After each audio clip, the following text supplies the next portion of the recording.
Evolución del espiritismo. A pesar de los desentendimientos y las suplementaciones marginales observadas en nuestras actividades, comprensiblemente halladas en distintos ámbitos de nuestro quehacer, no se puede negar el avance del espiritismo en su primer siglo de existencia. Entre las numerosas conquistas por las que se verifica su progreso, señalemos ligeramente las que hablan elocuentemente de ello. La valorización del aspecto moral y de las consecuencias religiosas. La delimitación clara de los conceptos de mediumnidad y doctrina. La ubicación del fenómeno en su verdadero lugar. El reconocimiento de que el medium es una personalidad humana falible. Lo imperioso y necesario del análisis de las comunicaciones y revelaciones. La exigencia de moralidad y objetivos edificantes en las investigaciones psíquicas. El esclarecimiento más amplio en lo referente a determinadas manifestaciones de los desencarnados. La superación gradual de las facultades de efectos físicos, transformadas, de espectáculos estériles, en auxilio a la humanidad sufriente, el centro espírita. El paulatino abandono de la evocación directa. El perfeccionamiento de las tareas de desobsesión. La negativa a la polémica religiosa. La depuración del vocabulario doctrinario. La preservación natural ante la influencia de otros credos y la supresión espontánea de rituales supersticiosos. La confirmación progresiva de los principios espíritas por parte de la ciencia terrena. El mejoramiento de los procesos de divulgación por la prensa oral y escrita. La orientación clara al respecto de la educación de la infancia. La formación de agrupamientos de jóvenes espíritas en movimientos propios. La creación de la literatura espírita. La intensificación de las obras de asistencia social. El culto del Evangelio en el ámbito hogareño de la familia. La simplicidad y sencillez de los hábitos y la definición de actitud de vida de los espíritas.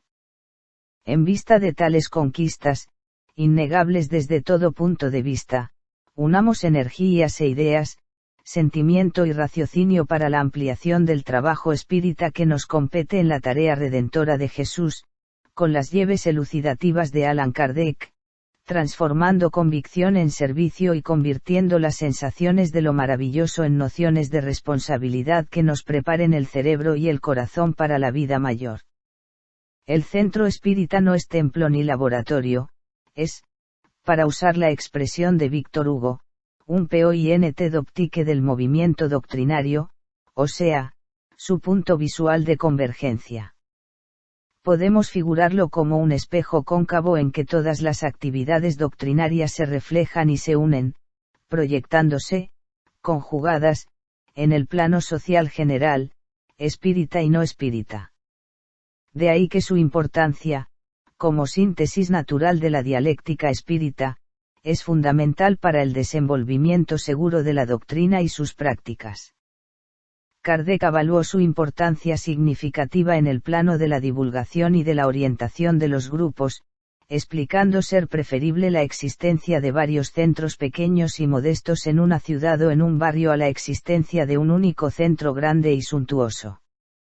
Un centro espírita pequeño y modesto, como la mayoría lo son, atrae a las personas realmente interesadas en el conocimiento doctrinario, crea un ambiente de fraternidad activa en que las discriminaciones sociales y culturales desaparecen por el entrelazamiento de todos sus componentes, considerados como colaboradores necesarios de una obra única y concreta. Muchos centros espíritas surgieron del desenvolvimiento de grupos familiares, desmembrándose más tarde de la residencia en la que se constituyeran. La alegación de que la casa queda infestada o casa semejante es contradicha por la experiencia. Un trabajo de amor al prójimo, hecho con sinceridad e intenciones elevadas, cuenta con la protección de los espíritus benevolentes y la propia defensa de sus buenas intenciones. Los centros oriundos de grupos familiares se muestran más cohesionados y más abiertos, conservando la savia fraterna de su origen. Y ese es el clima que necesitan los trabajos doctrinarios. Organizado el centro, con una denominación simple y afectiva, con el nombre de un espíritu amigo o de una personalidad abnegada, de persona ya desencarnada, redactados, aprobados en Asamblea General Constituyente y registrados los estatutos, su función y significación están definidas como estudio y práctica de la doctrina, divulgación y orientación de los interesados, servicio asistencial de esclarecimiento a los espíritus sufrientes y a las personas perturbadas, conforme, siempre, a la codificación de Allan Kardec. Sin Kardec no hay espiritismo, existe, sí, apenas, un mediumismo desorientado, formas de sincretismo religioso afrobrasileño, confusiones derivadas de teorías personales de supuestos maestros. Dirigentes, auxiliares y frecuentadores de un centro espírita bien organizado saben que la obra de Kardec es un momento científico, filosófico y religioso de estructura dinámica, no estática, pero cuyo desenvolvimiento exige estudios e investigaciones del mayor rigor metodológico realizado con humildad, buen sentido, respeto a la doctrina y condiciones culturales superiores. Cada centro espírita tiene sus protectores y guías espirituales que demuestran su autenticidad por los servicios que prestan, por las manifestaciones oportunas y cautelosas y su dedicación a los principios kardecianos.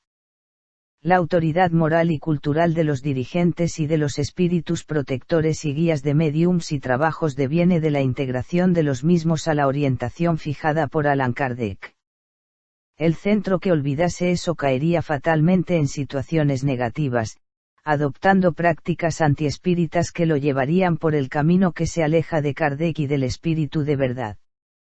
Las consecuencias de esa falacia son altamente perjudiciales a todo el movimiento espírita. No se trata de ningún problema sobrenatural, sino simplemente de falta de vigilancia, principalmente frente al orgullo y la vanidad que lleva a muchas personas a querer ser más que las demás. Lo mismo acontece también en todos los sectores de la actividad humana, en los cuales encontramos científicos pretenciosos y sistemáticos, comerciantes fraudulentos y médicos fanatizados con sus propias ideas.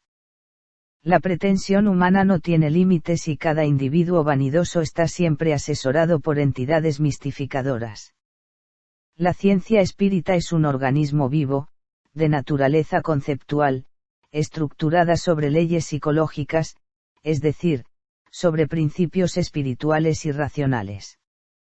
Esa estructura es íntegra, perfecta, armoniosa, y no podemos violentar uno solo de sus principios sin poner en peligro, de inmediato, todo su sistema. Herculano Pires.